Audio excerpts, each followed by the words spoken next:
안녕하십니까. 탈레스 CPL 사업부를 담당하고 있는 송민호입니다. 먼저 바쁘신 와중에도 금일 저희 센티널 인사이트 2021 코리아 컨퍼런스에 참석해 주신 여러분들께 대단히 감사를 드리며 또한 환영합니다. 그리고 코로나로 인해 여러분들을 직접 뵙지 못하고 이렇게 온라인상에서 행사를 진행하게 되어 한편으로는 새롭고 또 한편으로는 아쉽습니다.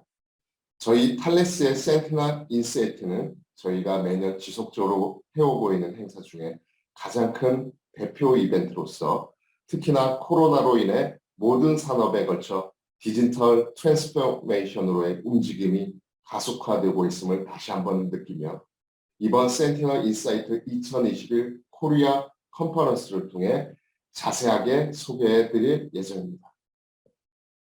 작년부터 올해까지 우리가 한 가지 배운 게 있다면 디지털 트랜스포메이션은 계속될 것이라는 점입니다. 이것은 유행어도 전략도 아닙니다. 바로 패러다임의 전환입니다. 파괴적인 변화는 두려울 수 있지만 그만한 가치가 충분히 있습니다. 우리가 잘 알고 있는 앨런 머스크는 기존 생태계에 대한 파괴자가 됨으로써 우리가 우주 비행에 대해 생각하는 방식에 혁명을 일으켰습니다. 여러분이 각각 속해 있는 업계의 스페이스 X가 되길 원하십니까? 저희 탈레스가 그것을 약속해 드릴 수는 없습니다. 그러나 저희 고객들로부터 경험하고 있습니다. 계속해서 디지털 트랜스포메이션의 힘을 활용하면 앞으로 몇 년 동안 여러분의 비즈니스가 급성장하게 될 것입니다. 오늘 이 온라인 컨퍼런스는 역동적이고 사례 위주로 구성된 아주 유익한 내용이 될 것입니다. 여러분들이 디지털 트랜스포메이션 여정의 어느 단계에 있든 오늘 얻어가실 귀중한 정보를 준비하기 위해 저희 탈레스뿐만 아니라 여러 전문가분들께서 고생을 많이 해주셨습니다. 거버 테크놀로지스와 필립스 그리고 국내 고객사인 사이버메드 덕분에 프로그램 중후반부에 센티널 사례를 발표하실 때 실제로 어떻게 전환을 하고 왜 전환이 필요했는지 등에 대해서 자세히 살펴보실 수 있습니다. 오늘 함께해 주신 거버 테크놀로지의 멜리사 로저스와 필립스의 존 허버드 그리고 사이버메드 김철영 대표님께 감사드립니다. 오늘 참석해 주신 분들의 상황이 각각 다르겠지만 소프트웨어 라이센스에 대해 이제 막 검토하기 시작하셨거나 이제 이미 자체적으로 구축하여 사용하시는 라이선싱 플랫폼에 대해 기술적인 한계를 경험하고 계시다면 이번 컨퍼런스를 통하여 사용할 수 있는 다양한 옵션을 듣게 될 것입니다. 그리고 많이들 알고 계시는 IDC 리서치의 마크 토마슨을 세션을 통해서 구독 기반 모델로 전환할 때 흔히 저지를 수 있는 실수를 피하는 방법에 대해 실질적인 팁을 얻어가실 수 있습니다. 또한 이제 막 소프트웨어 제품 개발을 완료하셔서 시장에 출시를 하려고 하시는 분들께는 소프트웨어 제품을 공급하는 데 있어 최적의 방법이 무엇이고 왜 그래야만 하는지 등에 대한 내용을 또 다른 세션을 통해서 얻어가실 수 있습니다. 오늘 저희는 이 컨퍼런스에 참석해 주신 여러분들을 위해 목적지를 잘 찾아가실 수 있도록 도움을 드릴 수 있는 여러 전문가분들을 모셨습니다. 그러나 가장 중요한 것은 여기 참석해 주신 여러분들의 역할입니다. 질문을 많이 하시고 유익한 경험을 공유해 주시기 바랍니다. Q&A 세션뿐만 아니라 채팅창을 통해서 언제든지 질문을 하실 수 있습니다. 바쁘신 와중에 시간을 내어 저희 센티널 인사이트 2021 코리아 컨퍼런스에 참여해 주신 분들께 다시 한번 감사를 드리며 첫 번째 세션은 IDC의 마크 토마스 씨께서 기업의 성공적인 구독 모델 전환을 위한 고려사항이란 주제로 여러분들과 함께하겠습니다. 마크 토마스 씨를 반갑게 맞이해 주시기 바랍니다. Hi, I'm Mark Thomason, Research Director for Digital Business Models and Monetization. At IDC, I track the technologies and best practices that you need to monetize the digital economy. This includes subscription management, usage intelligence, entitlement, and price optimization software. These monetization functions are the heart of any business model, and each year it gets easier to automate complex business models while continuously understanding customer value. Each year, workflows of monetization products and services have matured from a manual or custom process to an application suite that enables business model agility while providing real-time insights that are used to automate a personalized customer experience. And one of the fun parts of my job is doing customer calls for MarketScapes. These are IDC guides to help users decide on which vendor that they should use. And as part of these big projects, I typically interview over 10 vendors and 40 customers per MarketScape and ask them similar questions to compare how they respond. And you might think, hey, vendors are going to give me the best references. But it's been surprising to know how many times I talk to references that are not happy with their vendor and that are really churn candidates waiting for that last straw to drop before they go shopping for a new solution. So this is part of my talk today. So your decision, your business exists to solve somebody else's problem. I mean, that's what it comes down to. So you want to make sure that you're intimately connected to that problem and that you know who your customer is and what they want. So let's start with what vendors want. And vendors want predictable revenue streams that grow with opportunity. They want revenue that scales with delivered customer value. So the more they ship or the more they offer, they get paid more. Happy customers who pay on time and refer them to colleagues with a nice big NPS score. And continuously understand customer satisfaction, customer engagement, and expansion opportunity. On the other side of the coin, customers want predictable costs that grow with the value that they receive. And they want great value for the money. In fact, they usually tell you they want more, but a lot of times it's well delivered. They also want a quick time to value. So when they buy something like a big B2B software product, they want to be able to get up and running quickly, and they want to be able to show that their boss that they are executing well, and they had a good choice on onboarding and buying and onboarding this product. And then they finally want to feel like their vendor cares about their satisfaction, and certainly that they're successful because they're making a big choice a lot of times. So the opportunity comes down to you can solve somebody's problem, but you also have the opportunity to solve their whole problem if you listen well enough.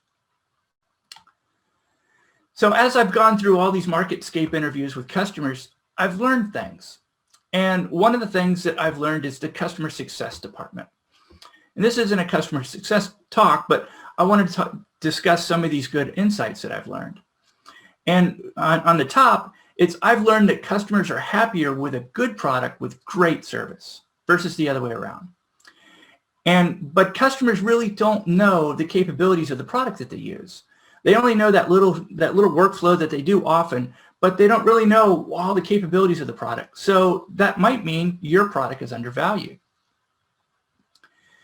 So in the good scenario, the software vendor is mostly focused on their own situation by giving customers the basic information they need to know that they're still alive and they're still selling software.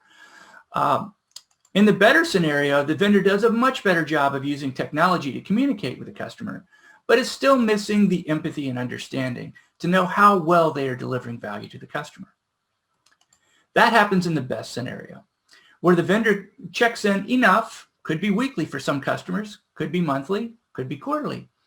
And they keep up with the customer and understand this treasure trove of information that they have of these automated streams of data coming from usage, transactional, and support data to know where their customer stands. The outcome of the best situations is when the vendor is proactive to tell the customer how to get the most out of the product because maybe they were watching him or her get into a roadblock. When it all works out, customers tell me that they're a trusted advisor. So they call their vendor a trusted advisor. And that's the biggest compliment I can hear because a lot of other companies, a lot of other customers say, yeah, they take care of us or they serve us up or they're there when we need them. But the ones that really help that customer get successful are trusted advisors. So at this point, we've established that it's best for the customer and for the software vendor to have a better long-term relationship. So what's the best business model to ensure and enforce the relationship? Well, that's subscriptions. So why subscriptions rock? Well, from a vendor's point of view, subscriptions provide reoccurring revenue. and it's predictable. That's the most important word there. And you start your year off knowing that you've got all these contracts and you know what you're going to make as long as you keep on satisfying your customers. That's an important thing. And this predictability is the reason why subscription management companies get a 5 to 8 times higher valuation multiples than transactional businesses during VC rounds. Subscriptions force software vendors to focus on the lifetime value of the customer and make it a priority to focus on the customer's long-term value. This relationship is operationalized in a subscription KPI called a net retention rate. This metric, which takes into account main subscription revenue, ARR, along with revenue from account expansion, and then subtracting from downgrades, and then from customers that churn and leave. I'm seeing this metric used more often in briefings with vendors because it encapsulates the bigger story of a successful long-term business. If the NRR is over 100%, they're healthy, they're doing a good job. But if it's over 110%, they're doing a great job expanding accounts. Today's subscription management products make it easy to bundle and price subscriptions with many types of pricing models. So there's a lot of choice that you have. And these can range from simple tiered subscriptions to using consumption and outcome-based pricing models that are pretty complex. The goal is to have a pricing model that scales with your customer value of your solution. And for more about pricing, Stefan Lazou will be talking more about pricing later today. Now we're going to see how the subscription business model has taken over the $500 billion software market. One of the great assets that IDC has is our multi-decade market models, where we track the revenues of over 900 software companies. At least in this group, it's 900, thousands more, across 84 markets, and then understand where this revenue comes from and how it's sold, and then forecast it forward. In this view, you see the aggregate of all software revenue that we see across these companies and markets. And it's divided up how the revenue is made, either by a multi-tenant cloud or by software delivered as on-premises or hosted.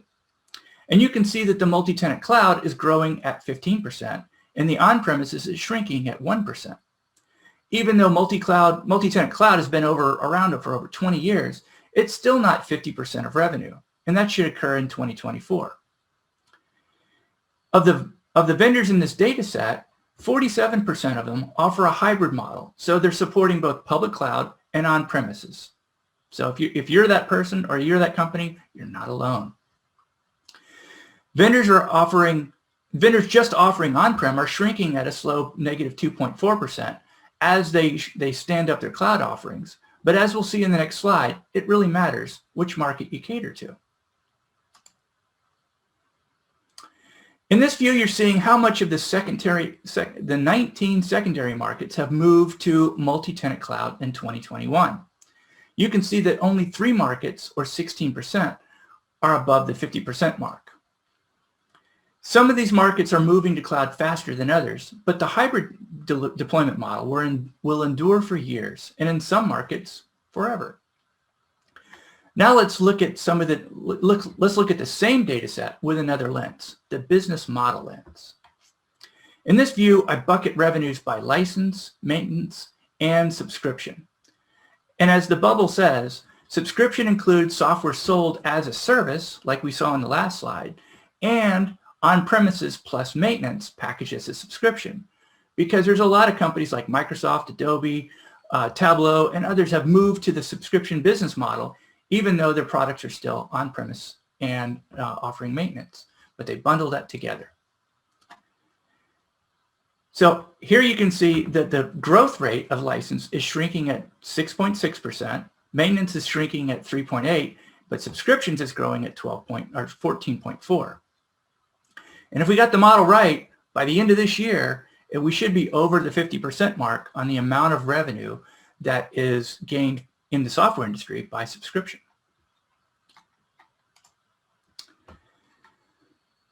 So if your software company is still selling the transactional model, the best step, or the first step, is a big one, and that's to move to a subscription business model.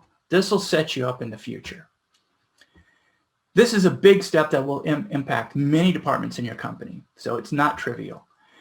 From finance to onboard a subscription management software product, to PM to understand how to bundle and price the new offerings, to sales operations to figure out how to commission and engage salespeople to sell the subscription. Your customers are going to benefit by having a lower acquisition cost and allow them to pay out of OpEx budgets, which is what they prefer, and that's the trend. The next step is SaaSifying your on-premises products by bringing in SaaS-type features. And this is just like Adobe Creative Cloud or Microsoft 365. You move to a user login versus a license key, and then you add cloud-enabled features that are enabled in your on-premise products. This includes these features that you see in PowerPoint that come up and say, hey, I want to redesign your photo or your slide. And this opens you up to offering new models or capabilities. As you start tracking usage of your existing product, you can get insight on which workflows and features are winners for certain segments of your customers, which could lead to the development of new software products that you offer. The biggest benefit is understanding engagement and focusing your development on the features that your customers use most, and then end-of-lifing the ones that aren't used. And finally, when you're ready, you can consider standing up a SaaS offering if that makes sense for your business model or your use case. For some, it might be a cloud version of the product, and for others, it might be a cloud-based orchestration app that allows your product to scale. This gives the company a bridge to offering a connected suite of applications which can be integrated via API, and then it gets you to a larger TAM. Your customers will benefit by not having to manage upgrades and then being able to integrate the software in their application set to automate more of their business. So now let's talk about getting ready for subscriptions. If you're like most companies, evaluating your offers and pricing are not done often enough. As most PMs, like I used to be, are focused on their squeaky customers and making sure that development can actually deliver on time and can support it on time. But both pricing and bundling is an art and a science that is done best with a well-oiled process. I'm actually in the middle of getting my certified pricing professional credential, and it has been a real eye-opener to understand what those pricing guys have been doing all the time. But it takes a lot to do it right. So if you are looking at moving into this new business model, please take the time to take a fresh look at to understand what your customers value so you can empathize with their situation in their what's in it for me in your relationship. And you can start this by segmenting your customers based on need, behavior, and demographics. And then create some new offerings and test them on representative customers in each segment with the goal of understanding what their willingness to pay is for each priced offering. As you get through the process, you'll model what would happen to revenue expenses as you move your customers through this big change from transactional to recurring. And what you'll see is a fish shape between the two curves. And unlike actual fishing, the goal is to have a very short fish. That means that your transition was really quick. But know that this transaction typically takes 1 to 3 years, depending on complexity.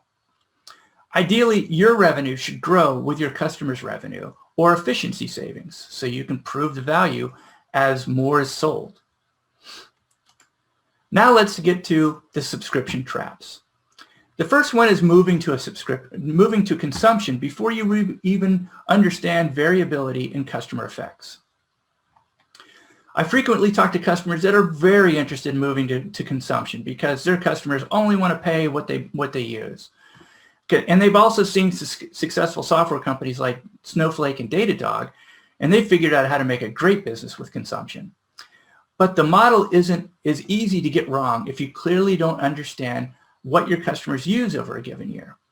Remember that both customers and yourself as a vendor want predictability. The next one is moving your on-premises licensing and bundles directly over to subscriptions. So I alluded to this earlier, but some vendors want to keep it simple by just changing the least amount of things during this move, going from transactional to,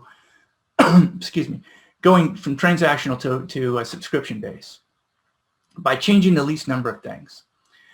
And I urge you to think about that and look at it from an open mind, like I said a minute ago, and take the opportunity to think out of the box and model new bundles based off of your future offerings and what your customers want by doing that segmentation analysis.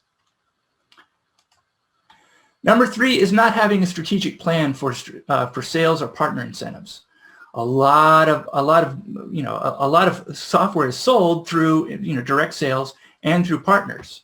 So moving from an expensive CapEx buy of licenses to a cheaper but annual revenue model like subscriptions significantly changes how you incent salespeople and partners to sell. You will have to consider giving them accelerated commissions from future payments and determine which and how much commission the original salesperson should get when you have expansions that are made by other teams. But it ultimately depends on your company's culture, your operations, and your offerings on how you do it. But the good thing is you're not the first one to go through all this. So there's a lot of existing stories out there. Number 4 is not making the case for subscriptions and not cutting off your perpetual soon enough.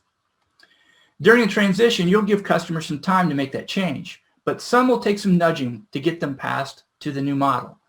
So to make this make it easy for them to understand what they're going to get for subscriptions and give them the math that they need to prove that this is the right model, that they're going to win in this new subscription model.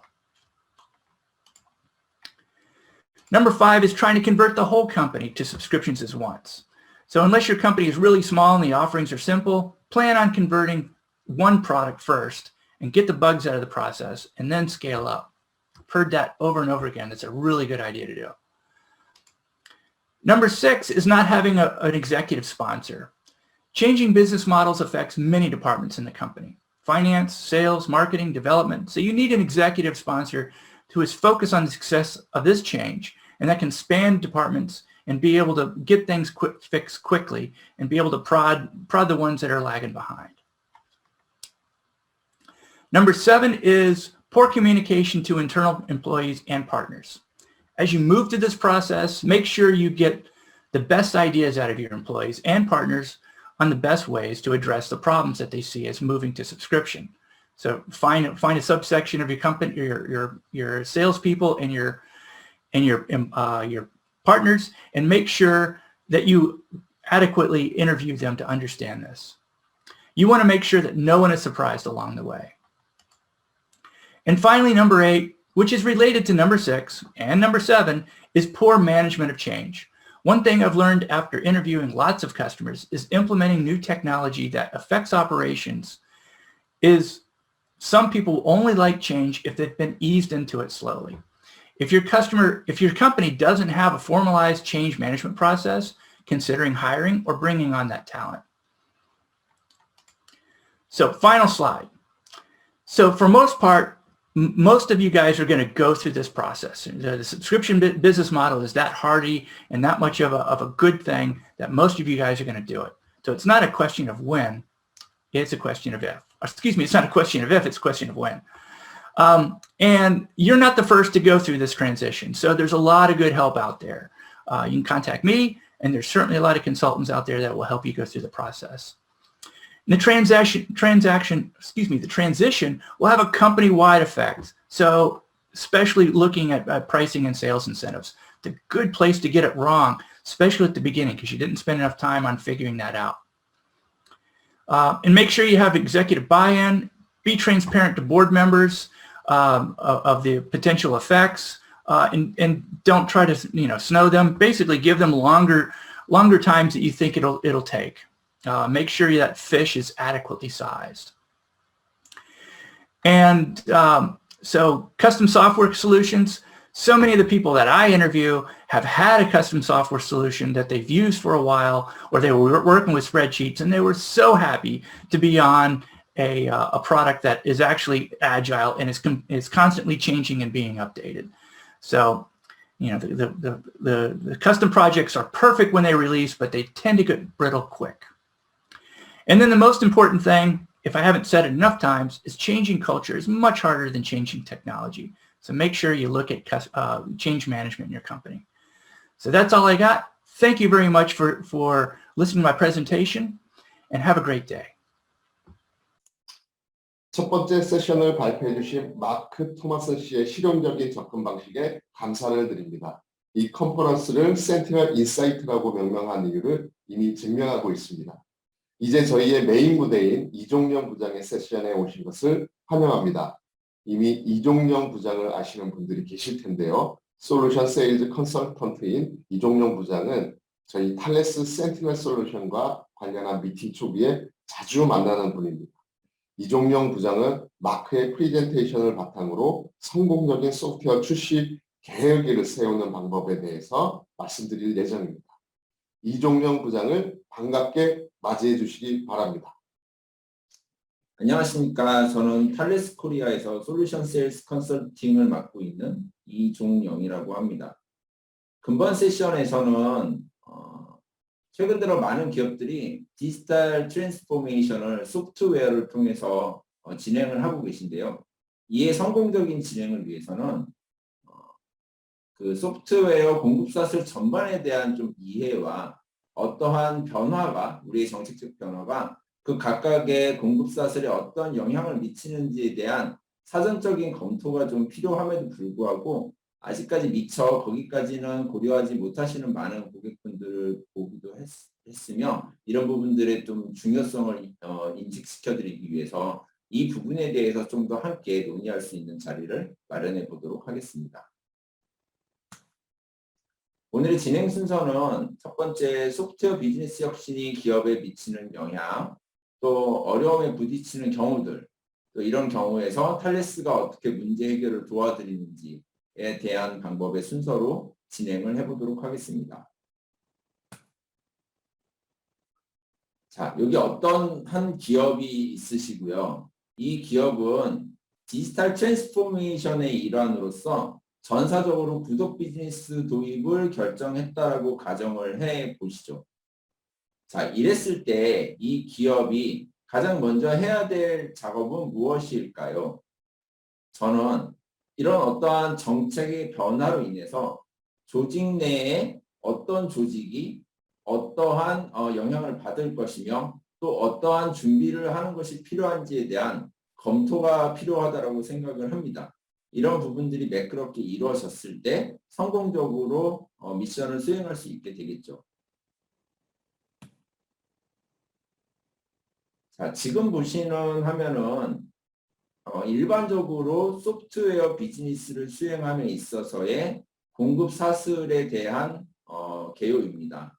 물론 이 프라이싱부터 지금 리뉴얼까지 나와 있긴 하지만 이 앞단에는 소프트웨어에 대한 기획, 개발, 뭐 이런 프로세스도 있죠. 근데 오늘 좀 집중적으로 말씀드릴 것은 개발이 된 이후에 가격을 어떻게 결정하는지부터 실제로 고객한테 배송이 돼서 리뉴얼까지 이루어지는 요 사이에서의 공급 사슬에 대해서 좀 말씀을 드려볼까 합니다.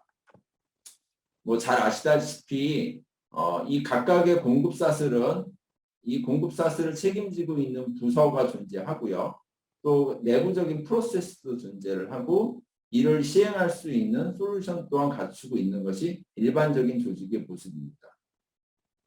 예를 들어서 하나의 공급사슬의 변화가 일어났다고 하면 보통은 그 이전 공급사슬, 이전 단위 프로세스와 이후의 프로세스에도 같이 영향을 미치게 되고요. 예를 한번 들어보도록 하겠습니다. 제일 앞단에 소프트웨어 프라이싱 가격 정책을 바꿨다라고 가정을 하면 뒷단에 CRM, CPQ, ERP와 같은 주문 발주 과정이 당연히 변화가 될 것이고요. 그 이후에 있는 소프트웨어의 배포, 풀필먼트, 또 라이센싱 운영 관리, 또 그 이후에 과금, 빌링 프로세스, 그다음에 서포트, 기술 지원과 리뉴얼 프로세스까지 모든 프로세스들이 영향을 받게 되기 때문에 이 각각의 프로세스에 대한 영향력을 사전에 좀 검토를 하는 것이 성공적인 디지털 트랜스포메이션에 있어서 필수적인 요인이라고 생각을 합니다. 자, 그러면 오늘은 어떤 기업이 이제 구독 모델로 전환을 하려고 했을 때 특히 이 다양한 공급 사슬 중에서도 소프트웨어에 대한 배포와 소프트웨어에 대한 라이센싱 운영 관리 쪽을 좀 집중해서 살펴보도록 하겠습니다. 이 공급 사슬에 관련이 되어 있는 제품 기획팀 입장에서 한번 살펴보도록 하면, 제품 기획팀은 이러한 구동 모델 도입으로 인해서 제품에 어떤 변화가 있을지를 미리 파악을 하고, 그에 대해서 제품을 수정을 하고 배포 준비를 하여야 할 의무가 있겠죠. 그럼 구체적으로 어떠한 수정 사항이 존재하는지 한번 살펴보도록 하겠습니다. 자, 보시는 바와 같이 일단은 우리 고객에게 가장 적합한 가격 모델이 무엇인지를 찾아서 정책을 결정하는 부분이 있을 것이고요. 자, 두 번째는 그 가격 모델을 뒷받침해주기 위해서 적절한 라이센싱 모델을 찾아서 적용을 해야 될 것입니다.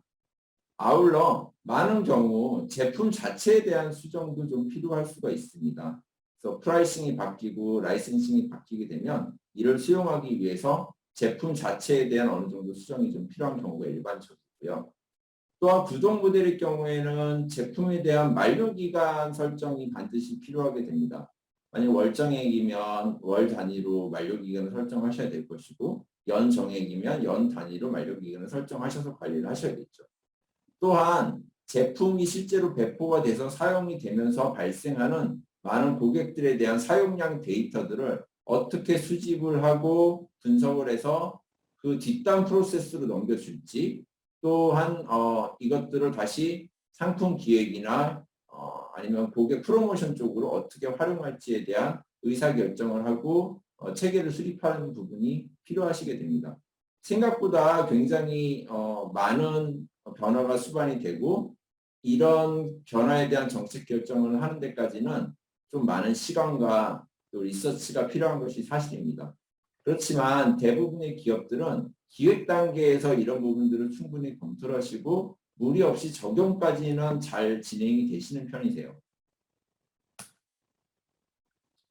자, 그런데 정작 큰 문제가 발생하는 경우는 앞단에 기획하시는 부서라기보다는 이것들을 운영을 직접 담당하시는 부서에서 많은 어려움들이 발생하는 경우들을 종종 목격을 합니다. 특히 규모가 작게 처음 파일럿으로 시작했을 때는 별 문제가 없는데, 이게 전사적으로 확정이 되고 또 고객이 늘고 제품이 늘어남에 따라서 운영에 따른 어려움이 기하급수적으로 증가를 해서 굉장히 어려움을 토로하는 경우를 많이 볼 수 있습니다. 자, 그렇다면 스케일이 확장됨에 따라서 어떠한 운영상의 어려움이 존재하는지를 하나씩 좀 자세히 짚어보도록 하겠습니다. 자, 첫 번째, 만료 시점에 대한 관리 부분입니다.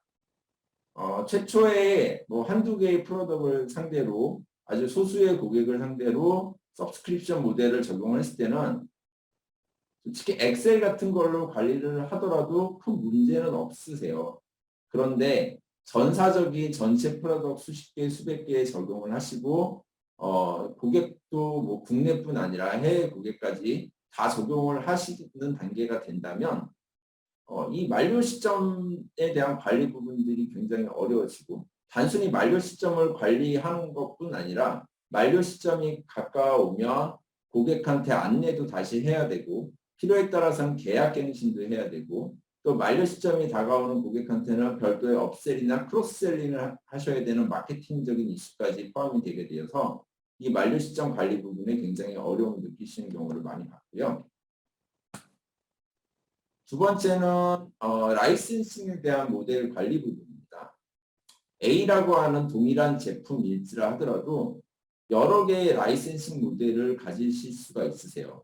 그래서 A라는 동일한 제품인데 어떤 고객한테는 퍼페추얼 모델, 영구 라이센스로 배포가 되었고, 또 어떤 고객한테는 서브스크립션 모델, 그 중에서도 월정액으로 배포를 한 고객이 있을 수가 있고요.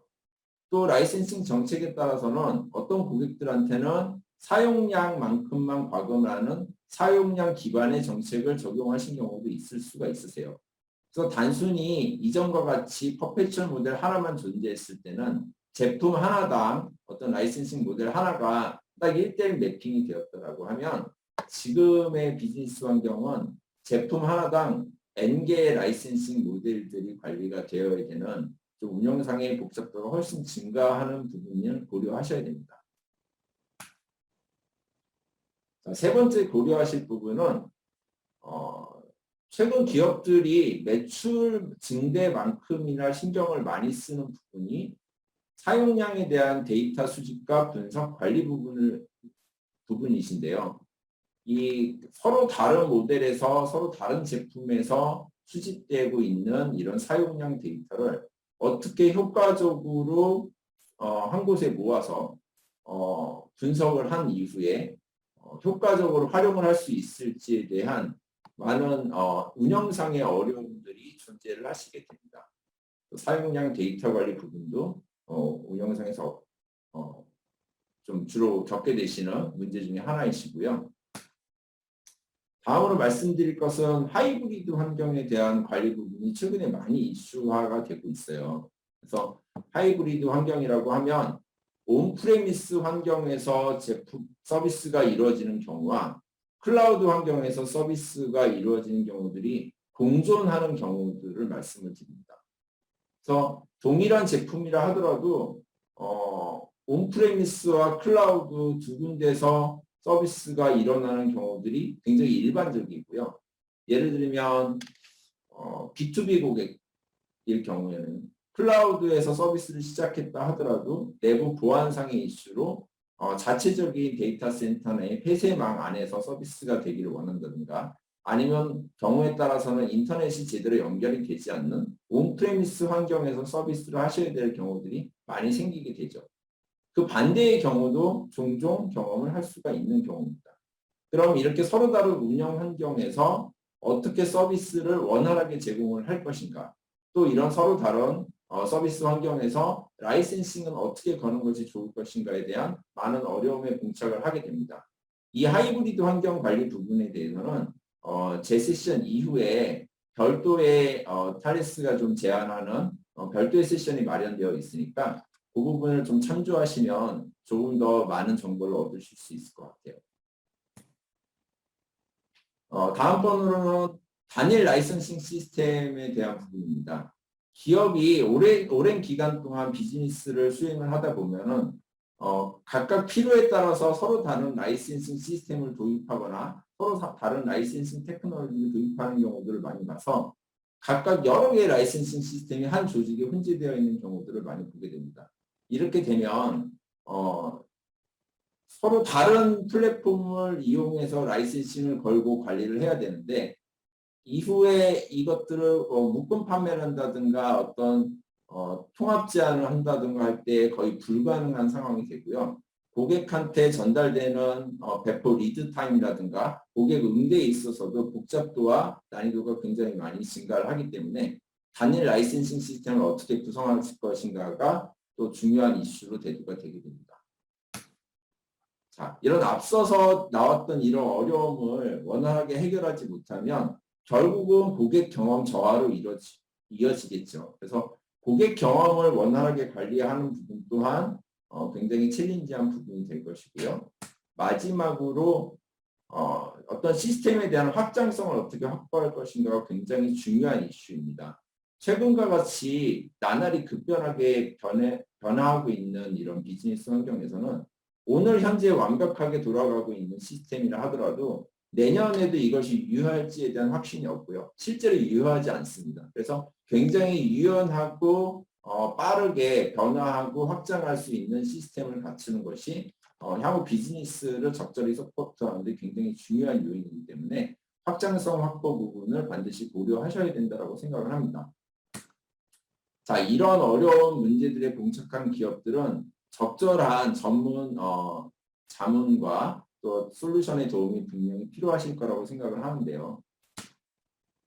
자, 저희 탈레스는 이 분야에 있어서는 거의 엔드-투-엔드 솔루션을 가지고 있어서 분명히 앞서서 말씀드렸던 그런 문제들을 잘 지원을 드릴 수 있을 거라고 생각을 합니다.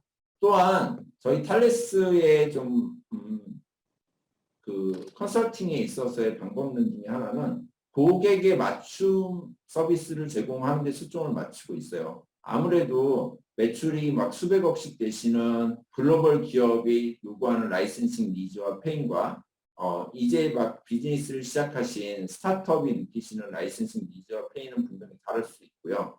고객사별로 라이센싱 정책 시행에 더 초점을 맞추시는 분도 있으실 것이고, 어떤 고객사들은 지적재산권 보호에 초점을 맞추시는 분들도 있으시잖아요. 이런 부분들에 대해서 먼저 심층적인 검토를 통해서 고객을 이해를 하고 그 고객에게 맞는 최적의 솔루션을 제공해 드릴 수 있도록 저희가 항상 노력하고 있으니 이번 행사 이후에라도 언제든지 어려움이 있으시면 저에게 연락을 주시기 바랍니다. 자, 이상으로 오늘 제가 소프트웨어 공급사슬 전반에 대한 검토와 혁신을 위해서 어떤 부분들을 좀 고려하시면 좋을지에 대해서 개략적인 말씀을 드렸고요.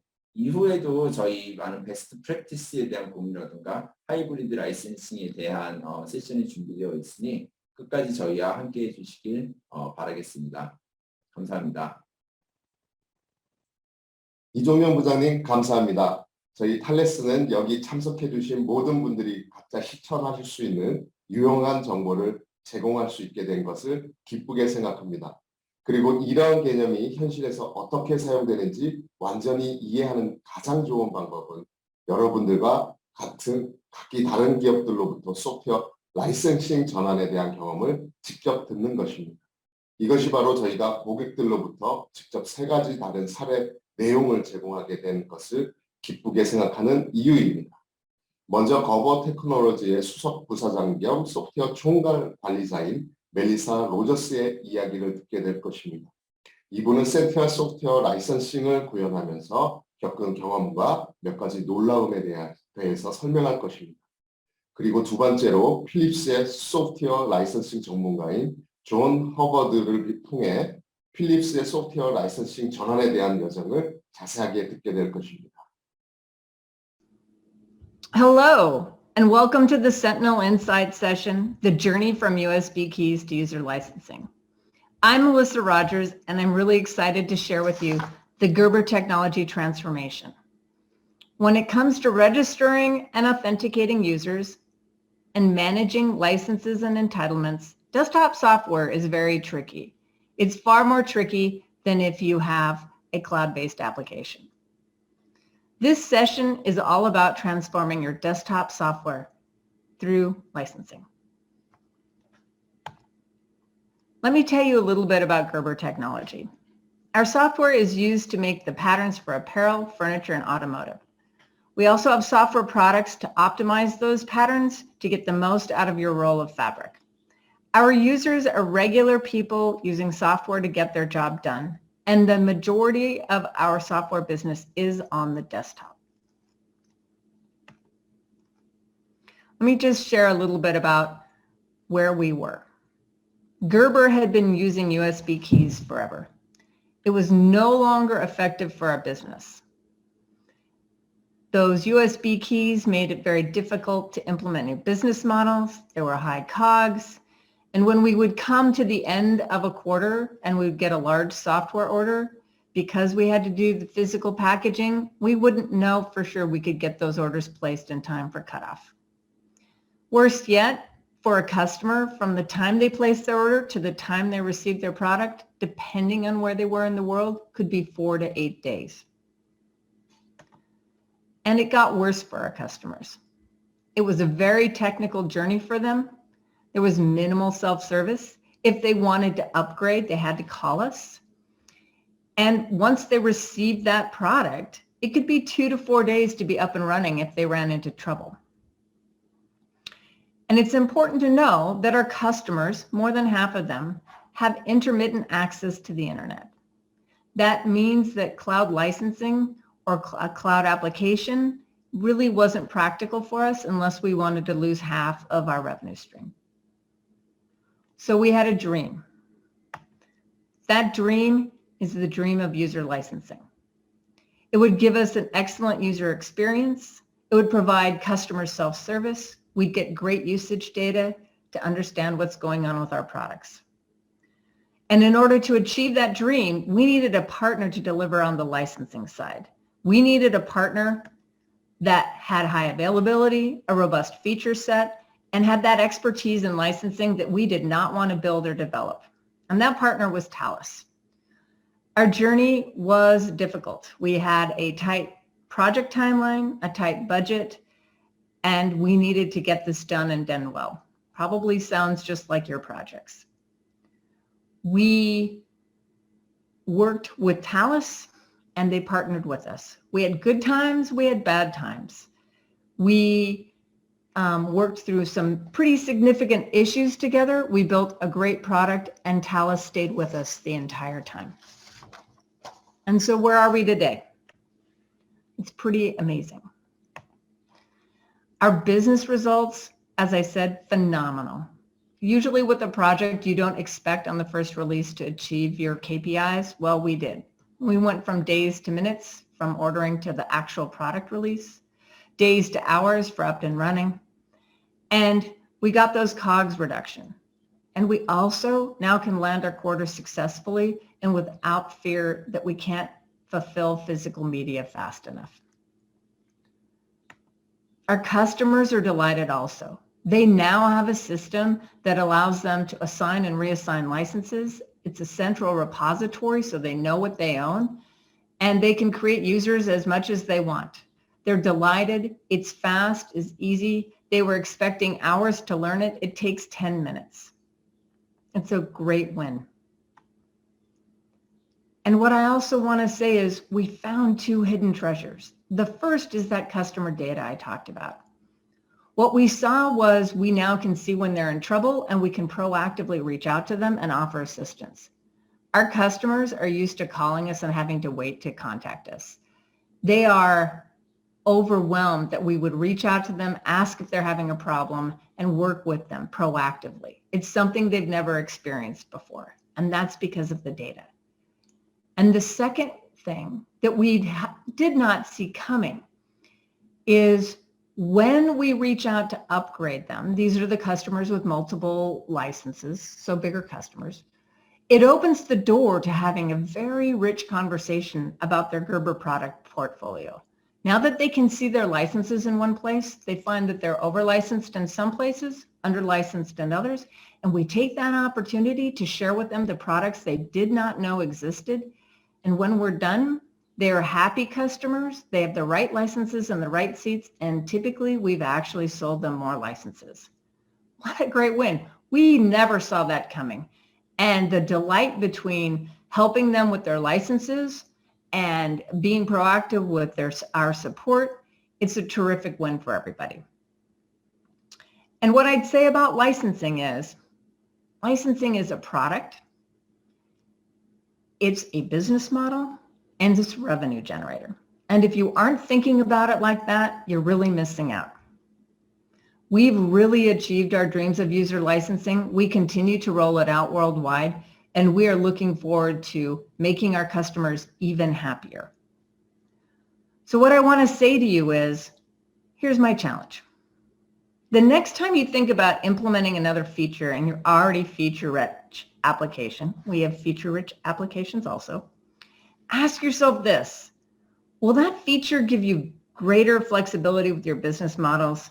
Will it give you robust customer usage information? And will it open the door to a larger product portfolio discussion?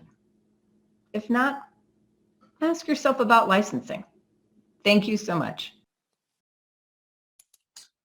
전 세계 고객들로부터 이러한 긍정적인 피드백을 듣는 것은 정말 멋지고 감사한 일입니다. 마지막으로 한국 고객인 사이버메드 김철영 대표님으로부터 사이버메드의 소프트웨어 라이선싱으로의 전환에 대한 경험을 여러분들과 공유하고자 합니다. 다 함께 사이버메드 김철영 대표님을 반갑게 맞이해 주시기 바랍니다.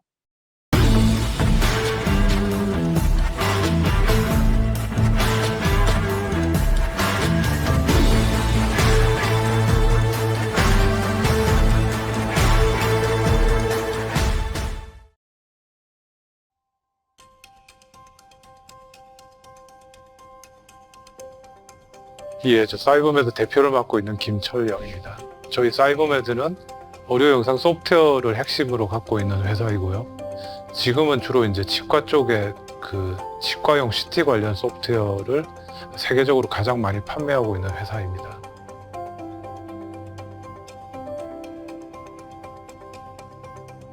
저희 뭐 주로는 대부분 치과라고 하는데 공급이 되고 있고요.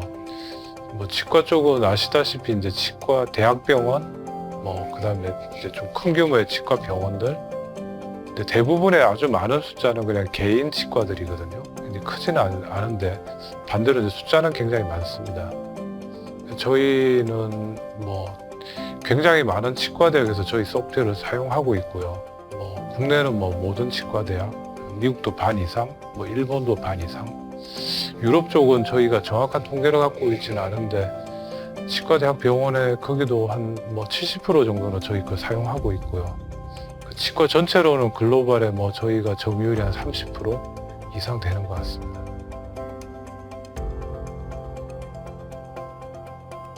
예, 뭐 현재는 이제 그 사용자가 뭐 직접 사용하는 그 저희가 설치된 사용자 소프트웨어를 주로 공급하고 있는데요. 그 이제 치과의 뭐 독보적인 AI 업체가 되는 걸 비전으로 하고 있습니다.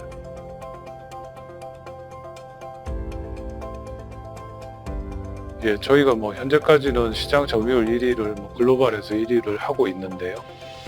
뭐 이전에 말씀드렸던 소프트웨어 솔루션 관련된 뭐 품질 문제들 뭐 이런 식의 이제 어려움들이 좀 있었는데 지금은 잘 극복이 됐고요. 뭐 앞으로는 뭐 AI나 또 이런 새로운 기술들을 잘 적용해서 계속 앞서가는 업체이어야 하는데 또 AI가 많은 부분 클라우드에서 구현이 되니까 그 관련된 또 새로운 비즈니스 모델이 많이 필요하고 그런 것들이 잘 지원되는 라이선스 솔루션이 필요합니다.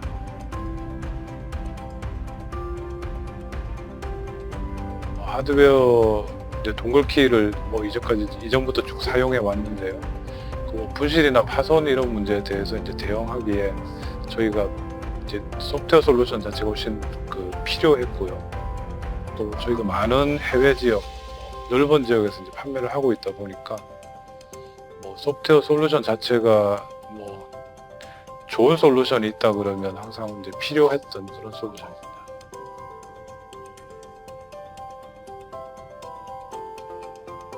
예, 저희는 이제 온프레미스 형태의 그 타사 솔루션을 이제 사용을 하고 있었는데요. 뭐 원격지에서 라이선스 액티베이션이 안 된다든지 하는 문제들이 꽤 있었습니다. 그리고 이제 그쪽에서 원인 파악이나 이렇게 대응 자체가 뭐 그렇게 원활하지 않아가지고 실제로 이제 많은 어려움을 겪고 있었습니다.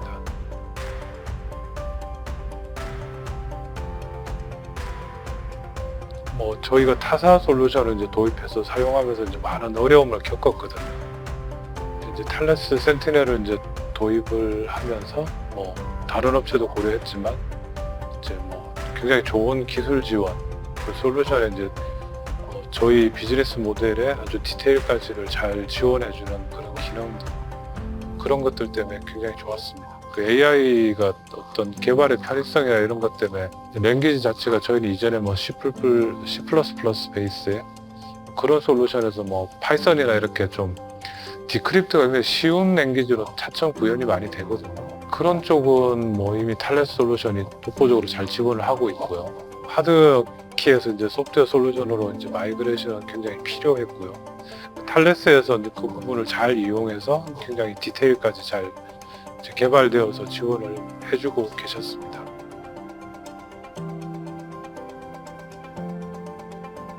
뭐 작은 어려움들이 있었는데요. 빠른 기술 지원, 뭐 전문적인 기술 지원을 통해서 뭐 빨리 해결이 되었고요.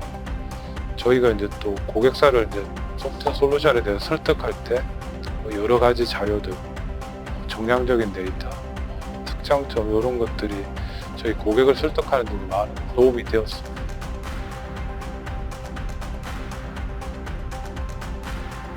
그 이전에 이제 저희 뭐 트라이얼 소프트웨어하고 뭐 퍼머넌트 라이선스 이런 것들이 각각 다른 라이선스 솔루션들을 썼거든요. 그래서 그 대응을 할 때 굉장히 복잡해지는 뭐 그런 문제들이 있었고요.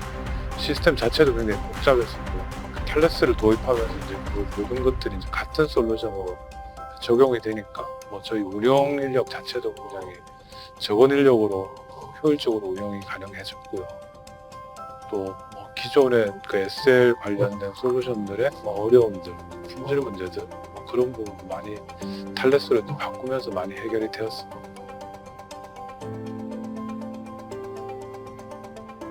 그 운영의 효율 면에서 그 내부 비용 자체는 많이 줄었고요.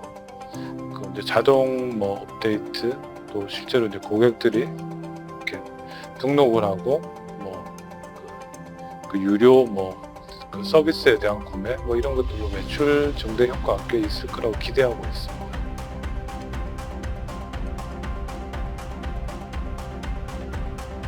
예, 뭐 지금까지 굉장히 만족하고 있습니다. 그 한국 지사가 있어서 커뮤니케이션 자체가 굉장히 편하고요. 전문적인 지식, 그 제품에 대한 지식, 실제로 이제 굉장히 성심성의껏 서비스를 해주셔가지고 저희 도입도 굉장히 빨라지고 그 운영 면에서 많은 도움을 받고 있습니다.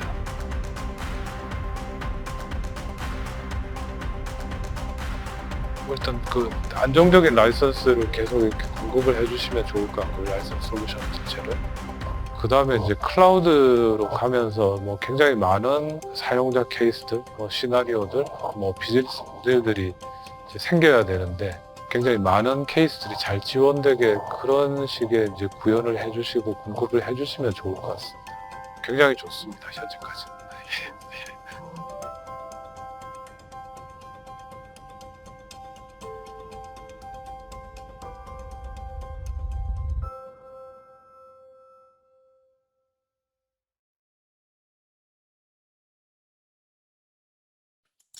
사이버메드 김철영 대표님, 실제 프로젝트 기간 내 경험하셨던 내용에 대한 자세한 말씀 다시 한번 감사드립니다.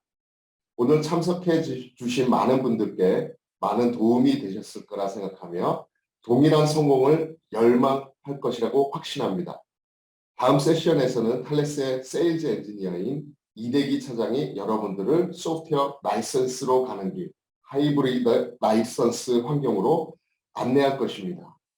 저희가 지금까지 시장에서 보고 경험한 내용을 바탕으로 생각해 봤을 때 하이브리드 라이선스는 많은 소프트웨어 벤더가 성공적이라고 생각하는 전략입니다.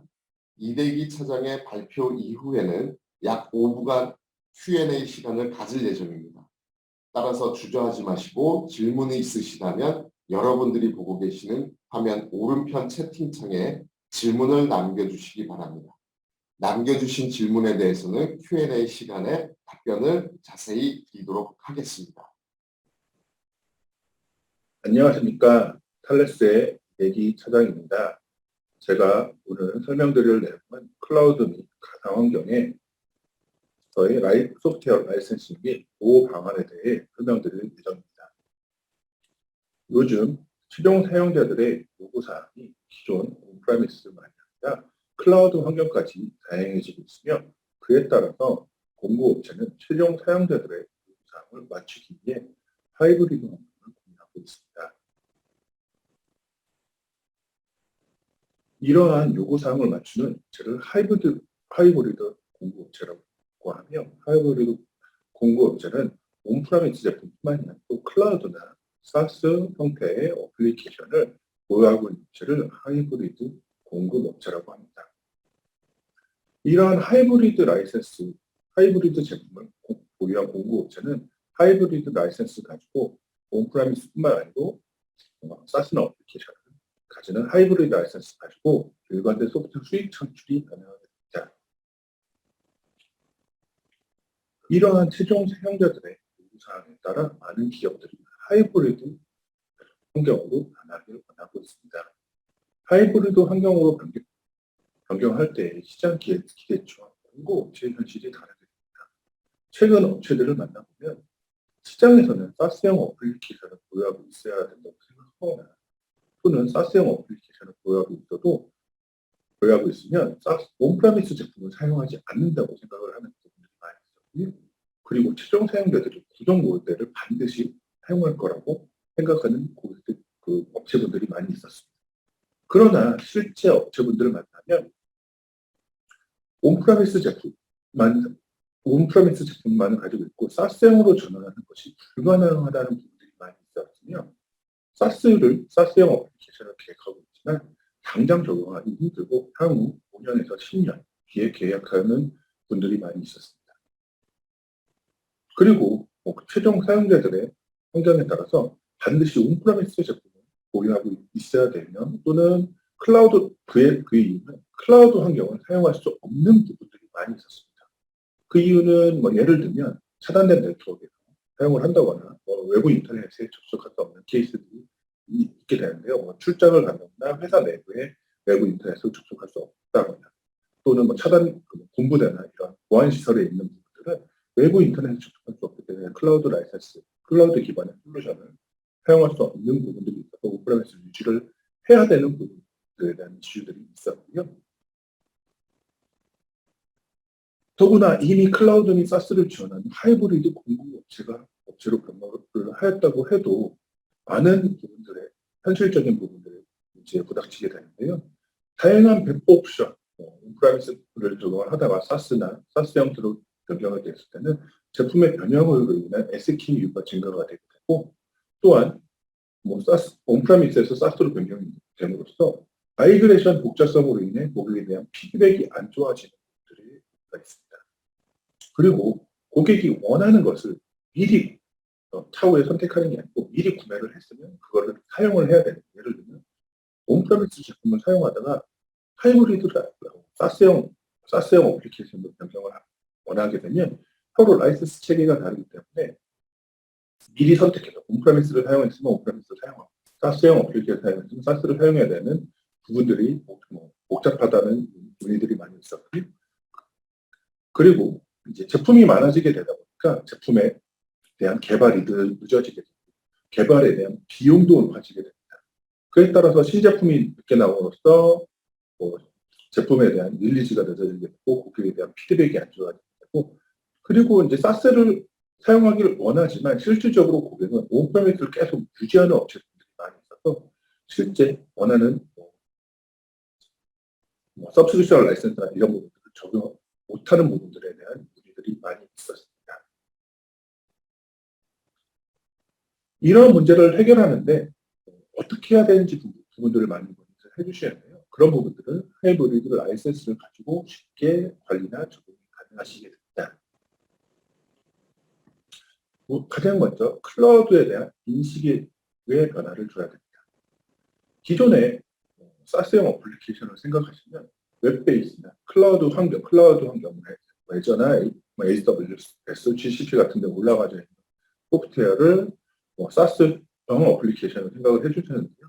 온프레미스 제품은 사스로 그냥 라이센스 타입을 클라우드 라이센스로 적용해서 사스형으로 사스화시키는 게 가장 좋습니다. 기존 제품이 온프레미스 제품이 있으면 기존에 온프레미스에 대한 제품 라이센스 컨트롤을 사스형으로 클라우드 베이스로 변경을 하게 되면 반복적인 수익 모델, 서브스크립션 라이센스나 월 베이스, 연 베이스 형태의 라이센스 모델도 쉽게 적용이 가능하시게 되고 라이센스 갱신이 간단하게 진행이 됩니다. 실시간 라이센스 컨트롤을 통해서 라이센스 갱신, 예를 들면 한 달 월 베이스로 진행을 한다든지 연 베이스로 진행하는 부분이라든지 또는 구매한 모델이 베이직 모델에서 프로로 업그레이드 한다든지 프로에서 울티메이트로 업그레이드 한다든지 등을 쉽게 적용이 가능하게 되고요. 또한 비용이 부담돼서 울티메이트에서 프로로 내린다거나 프로에서 베이직으로 내린 부분도 쉽게 적용이 가능하게 됩니다.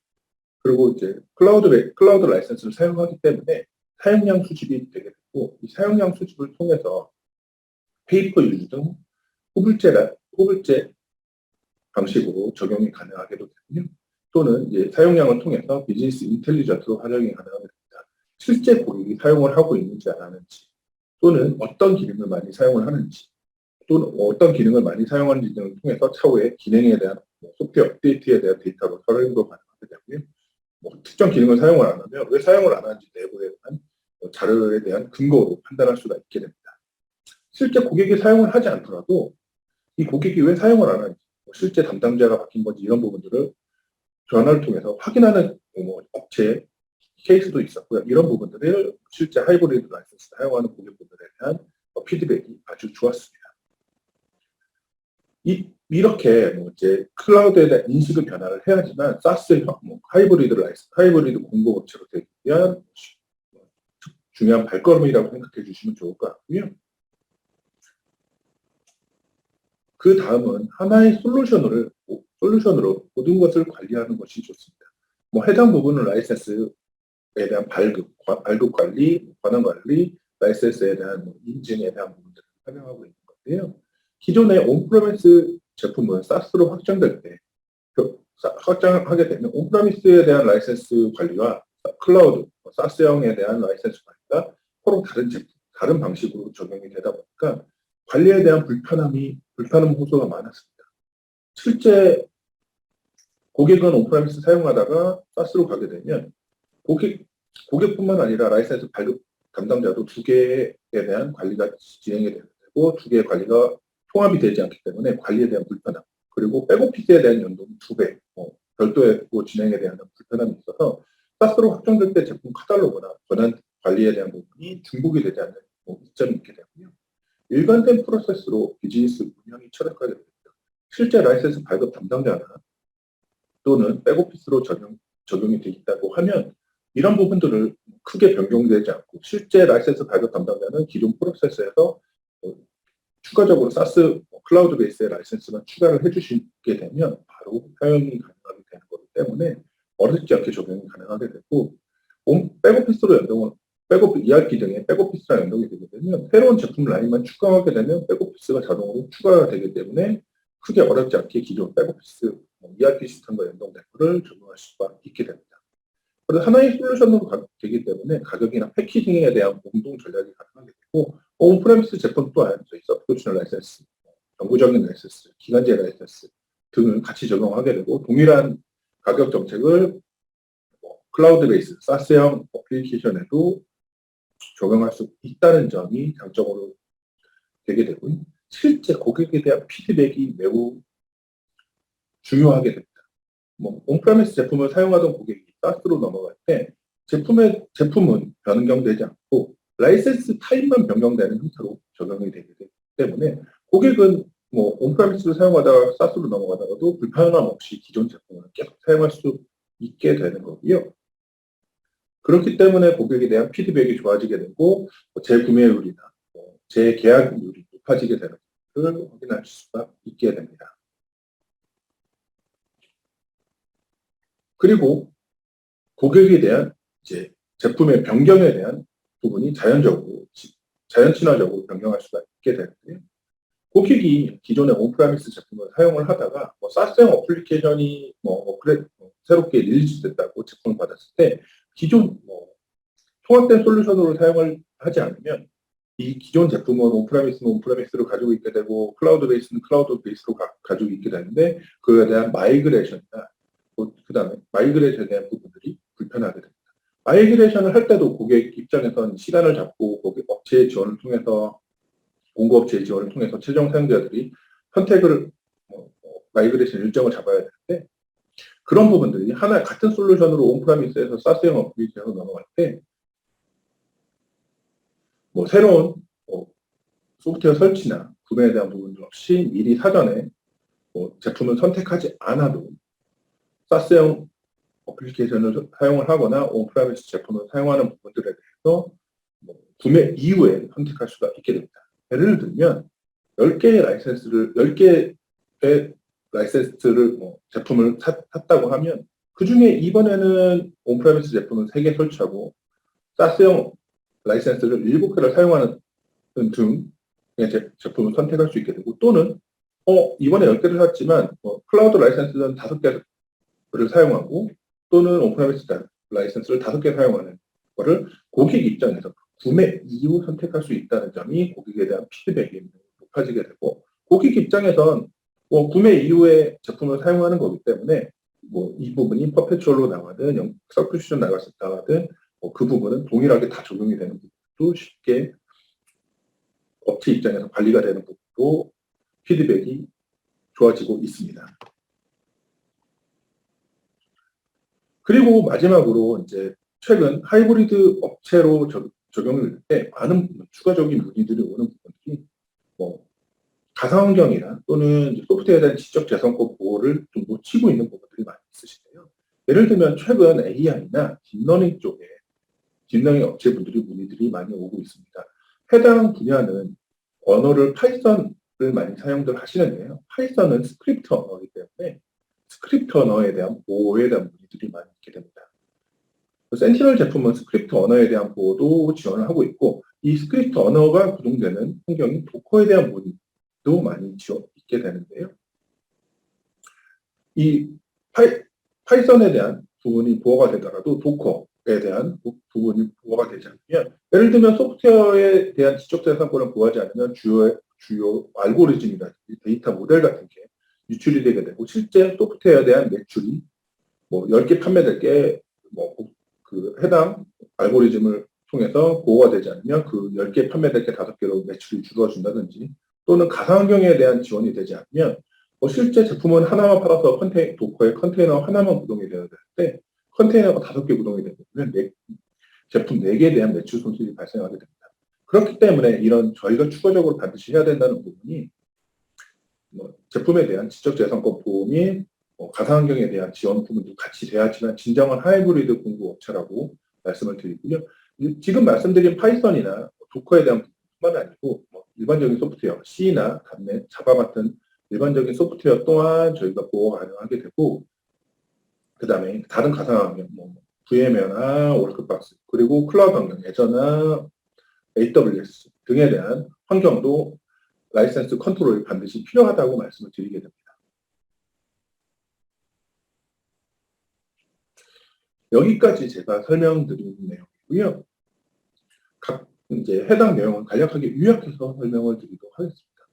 우선 하이브리드 라이센스를 사용하면 순수 사스 공급업체가 되지 않고도 많은 사스의 이점을 활용할 수 있습니다. 첫 번째로 일관된 최종 고객에 대한 고객 경험을 얻을 수 있게 되는데요. 온프라미스뿐만 아니라 클라우드, 사스형에 대한 동일한 소프트웨어를 사용하기 때문에 고객의 입장에 최종 사용자들의 피드백이 균일하게 나오고 반응이 기존 온프라미스에서 사스로 넘어갈 때도 쉽게 접근이 가능하게 되고요. 그다음 하나의 솔루션으로 이제 라이센스나 발급 관리, 이력 관리 등이 되기 때문에 업데이트 그 라이센스에 대한 발급, 라이센스 발급 관리자가 라이센스 발급한다든지 또는 ERP와 연동한 백오피스 시스템을 적용을 했다면 쉽게 적용이 가능하게 되고 또한 실시간 사스형 클라우드 라이센스를 사용하기 때문에 실시간 라이센스 컨트롤이 가능하게 됩니다. 그에 따른 제품에 대한 업데이트 또는 기능에 대한 업데이트, 기간 연장 등을 실시간으로 할 수 있게 되고요. 그리고 이제 최종 사용자들이 온프라미스에서 사스로 넘어갈 때 진입 장벽이 많이 어렵지 않게 적용할 수가 있게 됩니다.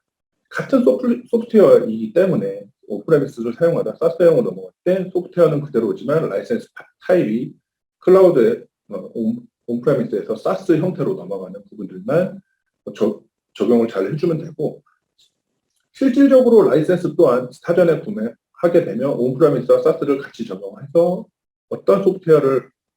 어떤 라이센스 타입을 사용할지에 대한 부분들도 고객 입장에서 선택할 수가 있는 부분들이 최종 사용자들의 피드백이 좋아지고 있고요.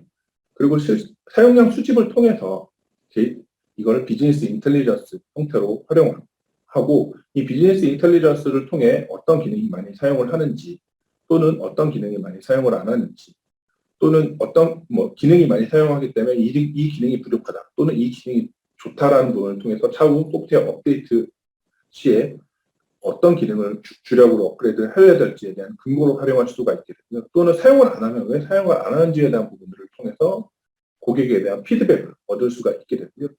사용량 측정을 통해서 페이퍼 유즈 등 후불 방식에 대한 라이센스를 통해 서브스크립션, 월 베이스나 연 베이스뿐만 아니고 후불 방식을 통해 새로운 이제 라이센스 모델을 접근하실 수가 있게 됩니다. 그리고 마지막으로 가상환경이나 지적재산권 보호에 대한 부분들도 반드시 적용을 해야 된다고 말씀을 드리는데요. 파이썬 같은 스크립트 언어에 대한 보호, 최근 파이썬 많이 사용하기 때문에 이런 부분들 많이 오게 되고요. 파이썬 프로그램이 구동되는 도커에 대한 가상환경에 대한 보호가 이루어지지 않으면 어디선가 매출 손실이 발생하게 되고 이러한 매출 손실에 대한 부분들을 놓치고 있는 고객분들이 많이 있으셨기 때문에 반드시 이제 가상환경이나 지적재산권에 대한 보호가 필요하게 되고 말씀드린 파이썬이나 도커뿐만이 아니니 C나 .NET, 자바 같은 어플리케이션, 그 다음에 안드로이드 같은 환경들도 저희가 지원하고 있으며, 그리고 도커 외에 VM웨어, 오라클 박스, 그리고 애저, AWS, GCP 같은 클라우드 환경 또한 지원을 해야 된다는 부분도 기억해 주시면 좋을 것 같습니다. 여기까지가 제가 오늘 설명드린 내용이고요. 오늘 세션의 내용은 여기까지고, 차후 질문이 있으신 경우는 이 다음 세션인 Q&A 세션에 문의를 주시면 친절하게 답변을 드리도록 하겠습니다. 꼭 Q&A 세션뿐만이 아니고 별도의 문의사항이 있으시면 저희 쪽에 이메일로 문의를 주시거나 전화로 문의를 주시면 답변을 드릴 수 있으니 어렵지 않게 연락해 주시면 좋을 것 같고요. 오늘 세션에 참가해 주셔서 감사합니다. 제 세션은 여기까지입니다. 감사합니다.